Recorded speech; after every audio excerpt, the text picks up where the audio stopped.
یہ آپ کو بتائیں کہ بجلی ₹3.49 فی یونٹ مہنگی کرنے کی درخواست پر سماعت مکمل ہو گئی ہے۔ نیپرا نے بجلی کی قیمت میں اضافے سے متعلق فیصلہ محفوظ کر لیا ہے۔ مزید جانیں گے ڈان نیوز کے نمائندے طاہر شرانی ہمارے ساتھ موجود ہیں۔ طاہر بتائے گا نیپرا کی جانب سے درخواست پر کب تک فیصلہ متوقع ہے؟ جی دیکھیں، سماعت مکمل ہو گئی ہے اور فیصلہ محفوظ ہو گیا ہے۔ نیپرا کی جانب سے ڈیٹا کی مزید جانچ پڑتال کی جائے گی، اس کے بعد جو فیصلہ اور نوٹیفیکیشن ہے وہ جاری کیا جائے گا۔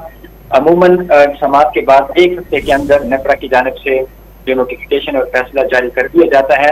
آج بھی جو سماعت ہے وہ مکمل ہونے کے بعد امکان یہی ہے کہ 1 ہفتے کے اندر جو فیصلہ اور نوٹیفیکیشن ہے وہ جاری کر دیا جائے گا۔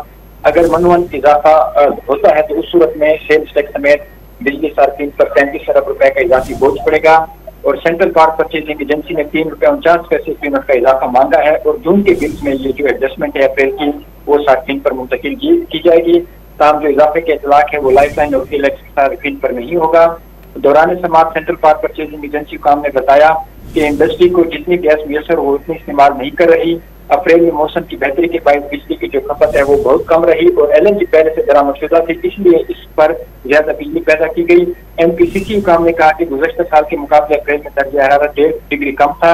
اپریل میں ہائیڈرو پلانٹس مینٹیننس کے باعث پیداوار کم رہی۔ سولر ونڈ اور کول کی پیداوار فل کیپیسٹی پر رہی، اور سولر کے باعث 400 سے 500 میگا واٹ بجلی دن میں کم رہتی ہے، اور رات کو سولر پیداوار کم ہونے سے جو پیک آورز ہے اس میں بجلی کی کھپت میں اضافہ ہو جاتا ہے۔ بہت شکریہ طاہر آپ کا تفصیلات سے آگاہ کرنے کے لیے۔